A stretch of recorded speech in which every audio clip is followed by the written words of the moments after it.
What's going on, people? We are Tottenham TV. Just finished here at the Tottenham Hotspur Stadium. Tottenham 3, Brentford 2. And bloody hell, Tottenham, you don't make it hard for yourselves, do you? Yeah. I mean, terrible first half showing, wasn't it? We go 1-0 down at half time and you're thinking, what is going on here? And Brentford deserved it, the lead in the first half. They were poor. We were poor, but they were threatening on the counter every time. They were exploiting that space. They were hitting us in transition so effectively. And when they got the goal, it wasn't a surprise. And I think Vicario makes a save from a Tony header. It could have been 2. Yeah. We were very poor. Apart from the first 10 minutes, actually. Yeah, look, we started well, but when you look at the whole half, Brentford were much of the better side in that first half. Yeah. Much the better side. And I don't know what... but not only the better side, they were shit-housing. They were pissing us off. Oh, mate, that Morpie celebration. He comes up to Tottenham fans and does the Maddison celebration.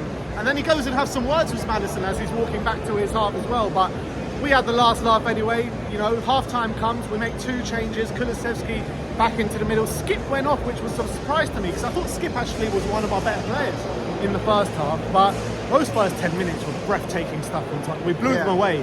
With that won us the game. Those opening 10 minutes of the second half, we were so good. And I thought that was probably our only good 10 minutes of the whole game. I think it was 10 minutes of magic. I think that's pretty much what won us the game. I think we blew them away. When we were on our game and we were red hot and we were just carving them open, they couldn't live with us. And that's the quality we know that we have. But unfortunately, for the rest of the game, it was few and far between in terms of those moments. And even after we blitzed them, we scored 3 goals in 10 minutes. It was... who scored? Brennan Johnson scored the second. Who scored the first? Udogie scored the first.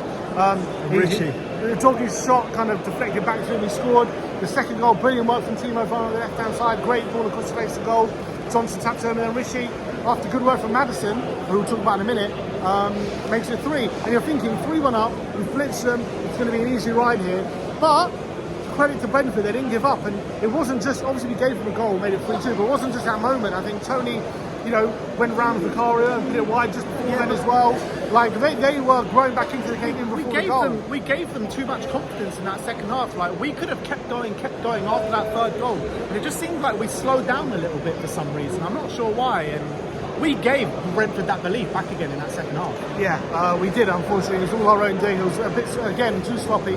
But look, we did see out the game. I think apart from Vicario saving stoppage time, which he had to tip over. I don't know who shot it, but it might have been Tony. But apart from that save, Brentford, they had a lot of promising positions, but didn't create enough chances. Obviously, Dragusin comes on for the last 10 minutes or so, helps see out the game. And look, we ended up getting the 3 points at the end of the day. But it was an extremely hard-fought victory. Brentford came here with a plan to try and piss us off, try and wind us up, try and force us into mistakes, exploit our mistakes. And it did nearly work. It wasn't for some amazing forward play in that 10-minute spell, and when we were on it, they just couldn't deal with our attacking play. And I think credit to Ange, because he must have said something at half time to really rile the players up. He must have laid into and it completely worked. And for those 10 minutes, we blew them away out the And I tell you what, in those first 10 minutes, who was pivotal? Timo Werner. I thought when we're playing that kind of football, that's when you're going to see the best out of Timo Werner. The speed, just getting balls across the box, and it worked for us. And we got that goal with Brennan Johnson.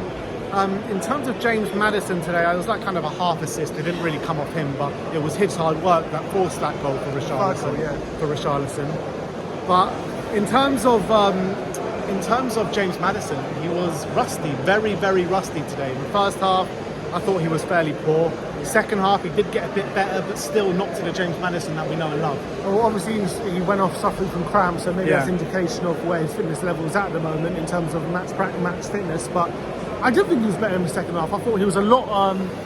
his control was a lot tighter. He was keeping the ball a lot better. He was actually weaving into those tight spaces, which you can do really effectively. In that first half, he looked out of sorts, to be honest. He was all over the place. He kept losing it. Those bits of magic weren't really there from Maddison. I thought he definitely did improve in the second half, and hopefully that's a sign of things to come. In terms of more positives, obviously Brennan Johnson getting on the score sheet after, especially a lot of criticism that he's come under. A couple of weeks where he's really been a barrage of criticism. The fact that he got on the score sheet was really positive, although it's probably one of the only things he did do. For me, I don't know if he was my man of the match. Maybe he was my man of the match, but I thought Richarlison was brilliant. I thought he was probably our best forward player on the day. Yet again, his overall play is so much better than it was during the season, early in the season. He just worked so hard as well. He worked, he's tireless running. He makes it stick in the forward line as well, bring other players into play, winning free kicks, causing a nuisance. He was absolutely brilliant, I thought, throughout the game, and got an award for it with his goal as well. That makes it 8 league goals now for Richarlison, so really upping that goal tally as well, so really showing what he can do in a Tottenham shirt, and I was really, really happy with him. So I probably am going to give him man of the match. Look, I thought Richie was really good, but actually who I'm going to give my man of the match to is Romero. I thought Romero was sublime today. I don't think he put a foot wrong. Aggressive, stepping out from the back. A lot of times when, you know, we looked under pressure, I thought he was the one relieving off us that pressure time and time again. So I'm actually going to give Romero man of the match. And I think giving Romero man of the match kind of tells a story of the game, because for only 10 minutes of that second half, we looked dynamite, and you would have thought scoring 3 goals, we would have put in a really good display today, but we didn't. I don't think Spurs were good today. And I think that is a few worrying signs there. We weren't good. Did we deserve the win? I think, look, we had more shots than Brentford. I think our XG was probably better. On the balance of play, I think did we deserve it? I think Brentford will definitely feel hard done by not getting anything from that game. Definitely their fans will be going home tonight. I think we should have been taking something from To be fair though, that 10 minutes, we even could have probably scored another goal in that 10 minutes as well. And we were that good. And we were that good. That 10 minute alone probably just just about won us the game, and it's the quality that shines through. Yeah, and look, Sar's coming back on the weekend as well. Yeah, that's massive, another body. massive. You can see again.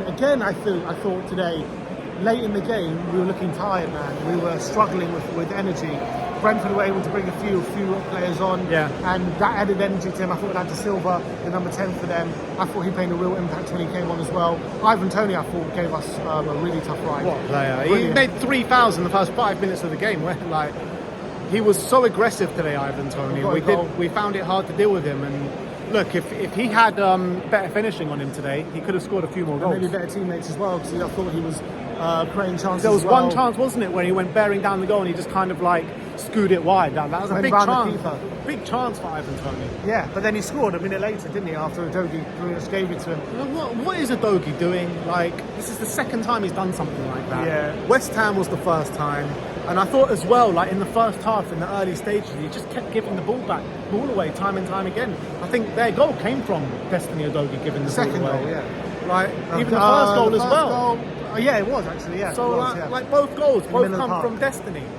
What is he doing today? And I thought, there were moments, he gets on the score sheet, obviously, but I think his defensive display and the way he was just so lazily giving the ball away so often was annoying, man. I wouldn't say it was defending. I would say it's more sloppy in sloppiness. Sloppiness. Agreed. Yeah. I think overall, apart from those couple of moments, I don't think he did too much wrong. I thought actually he had a decent big game. moments. He gives away 2 goals. Obviously, it cost you, and then lets them back in the game. There was another one which they didn't capitalise on as well, just after the goal they scored. Yeah. So look, he definitely didn't have his best game, but obviously did get on the score sheet.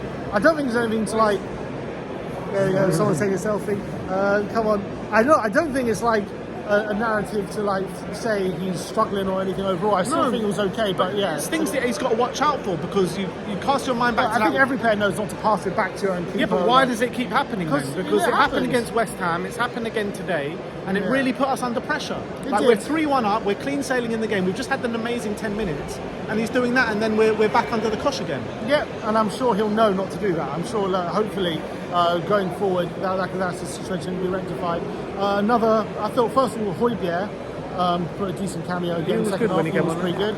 To be fair, did you understand that sub though, Skip for Højbjerg? I didn't understand Skip was fairly good in the first half. I didn't understand it, but I did think Højbjerg was a bit more aggressive, a bit more in the challenge, and maybe he helped win us the ball. It turned out to be a good move. Kulusevski was poor today though. Kulusevski was poor. I thought he was better in the middle than he was out wide today, but poor overall. And it's weird with Kulu, isn't it? Because this week it's that way, and against Man City it was the other way around. Yeah, so something he has to work on. Jamie Donnelly had a bit of a cameo. Gets booked. Got booked. I think it was a clever foul from him. What I was really interested in is literally one of the last minutes of the game. He has the ball at the edge of his area. We're all screaming at him to clear it because it's a dangerous moment, and he has the confidence and the patience to draw a foul, relieve the pressure, and that was an interesting moment. Obviously on the ball, didn't get to see too much of the ball, but I thought that was an interesting thing to point out by Jamie Donnelly. But overall, look, we end up getting the victory. You've got to remember, this is a tough period for us. No Son, no Bassar, no Basuma. It's a period we're going to have to ride out. I know we've still got players on the pitch that can win us the game. That's what happened. But you look at the bench, and it is still bare thin. So we shouldn't be giving away these sloppy goals. That's the thing for me. The sloppy goals. I agree with you, but I think we are going to get better once these players come back, and once we have a full squad that we can actually impact the game off the bench. I felt like yet again today we struggled to add that extra energy to the performance, where maybe if we had a Star and Basuma there who was starting, and then we have players to come off the bench and really add the energy, we can go again late in the game rather than struggling for those last 20 minutes like we did It's today. going to be so important to get back in the team. He just gives. We still haven't had that balance in the midfield in the side since Sarah's left. And Yeah. when he comes back, he's going to add all that balance back to the midfield, and I think we're going to look a lot better for it. But look, we got out of it. We got out of jail a bit today. We got the 3 points. Things Into are the top four. Yeah, things are looking good in the league. We're into the top 4, 3 points behind Arsenal, and we move on to Everton away on the weekend. So This is going to be very, very difficult. Yeah, very difficult. But look, if we can get through that game with a win, then look, and hopefully that's only one more game after that with maybe Son missing. So then all of a sudden you're looking like these players are coming back. We're still in a good position in the league. Nothing to be worried about. All right, we move on. We'll see you in the studio tomorrow where we delve down even deeper into the game. But 3 points at the Tottenham Hotspur Stadium today. Like, subscribe and comment. And as always, come on you Spurs.